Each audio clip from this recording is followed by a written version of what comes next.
Fireball, Jim Beam, Sailor Jerry, Glenmarnock, Jack Daniels, gotta drink 'em all. It's catch them all. You gotta catch them all. Yar! Catch what? D. Hey everyone, and welcome to the first breakdown. As said in our advertisement, I'm going to take a look at franchises, start with the origin, go to the original, classic, and modern. So deep dive into the realm of select franchises. It probably won't be as big as crossover, but it'll be memorable. So, Pokemon, the phenomenon that blessed the world in the 90s, took off. We got a number of films, spin-offs, more adventures, more Pokemon, which has been a bit controversial because some Pokemon, they're just everyday household objects. Like there's this computer-based Pokemon. It's like an actual monitor with a face and the tail's the mouse. You know, stuff like that. Like, I mean, it's not even creative. You know, I'm pretty sure there's a iPad Mon. When it started, there was 150, but there was two more. The legendary Mew and his evil clone, Mewtwo. Of course, they would be featured more in the first movie, and they were featured in the definitive live-action anime Detective Pikachu. An awesome movie. Which I'm so glad they did because they got everything right. The Pokemon looked great. The effects were awesome. So much better than Sonic. And great nods to the games, which started it all. Of course, Pokemon Red, Green, Blue, and then Pikachu's own Yellow. Then we got Pokemon Silver, which is really cool. And Silver was released back to back with Gold. Now, Silver features Lugia, and Gold features Ho-Oh. And in the very first episode, Ash sees Ho-Oh. Now, he is an annoying character in Pokemon Gold and Silver because Ho-Oh has Regenerate and is quite hard to catch. Lugia is a bit of a struggle, but once you've got him, the game is it gets a bit easier. And after the success of Gold and Silver, we got Pokemon Stadium. Well, that came out pretty much after the success of the show and everything, and then this came out. This is basically Gold and Silver, the expanded game. You can't use Lugia and Ho-Oh like in general matches. Maybe you can. You just need a few extra things, but you can use them in the Elite Four and Pokemon League when you go to fight Lance. And in Pokemon Silver and or Gold, you have Red, who technically is Ash.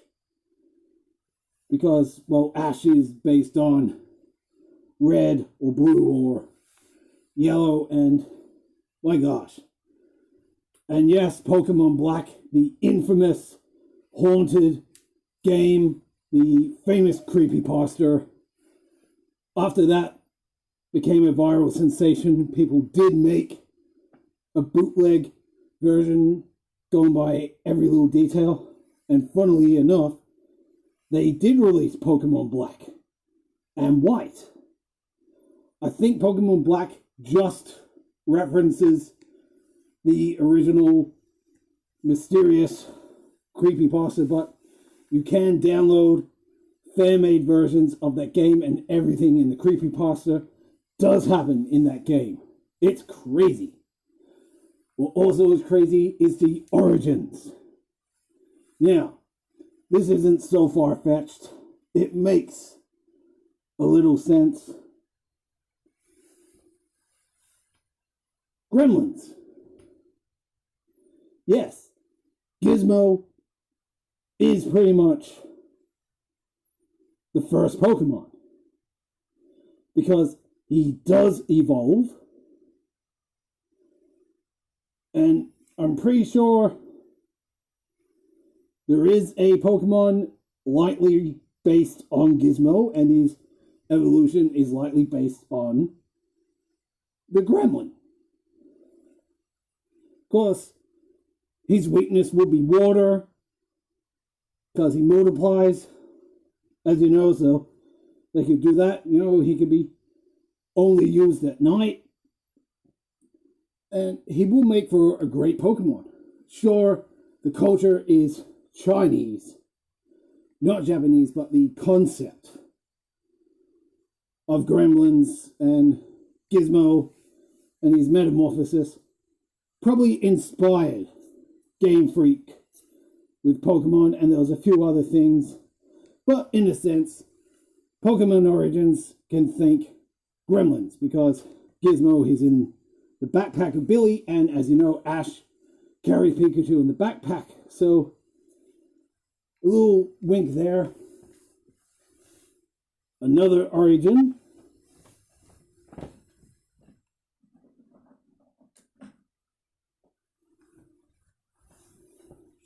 Monster in My Pocket.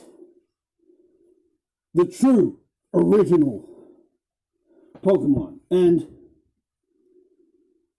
this is, of course, Kali, but Machamp has 4 arms.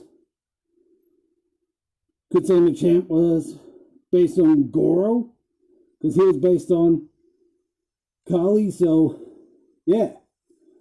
And Pokemon is Pocket Monster, abbreviated, and Monster in My Pocket. So there you go. You know, some aren't technically monsters, but they're mainly universal monsters and of legend and mythology and all that, but yeah, these are the original Pokemon. Before the game came out, the anime, the comics, all the movies. Now, modern Pokemon, there's so many different ones, so many just made up on the spot. Like, when the next gen of Pokemon, you know, that's Silver, that's Johto, and everything, it was still cool, because we had so many great creative Pokemon. But with the third and next lot, I do love the legendaries. You know, you got Entei, Sukin, and Raikou. They're really hard to track down in Pokemon Silver and Gold. You can use them in Pokemon Stadium too. And speaking of Pokemon Stadium, the mini games, they're amazing. Now, there is a third, but it wasn't released. It was only in Japan, so the Western audiences, that they got these two, but there is another one out there. I think it's a bit different, but they could have done more Pokemon Stadiums, more mini games, because they are fun. Doing all the battles at the gyms and other stages. It's just really cool. There is another Pokemon movie said to happen. Hopefully they feature Ash and do a bit more callbacks to the show and games. But Detective Pikachu is great. It's definitely the best live action of an anime. Now, yeah, the infamous Pokemon Black. Crazy story. Try and look up the fan-made games. They're pretty close and accurate to the story. And then, yeah, the real Pokemon Black came. But, yeah, just to think.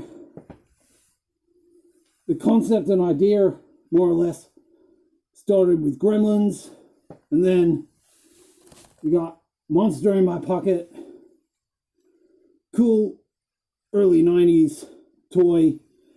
And then we got the Pokemon games. Then all the merchandise, you had the Pokeball, had the little Pokemon in it. You threw it, it hit, it opened. And so many great stuff. So I'll scare you later. And we'll count down to the next breakdown.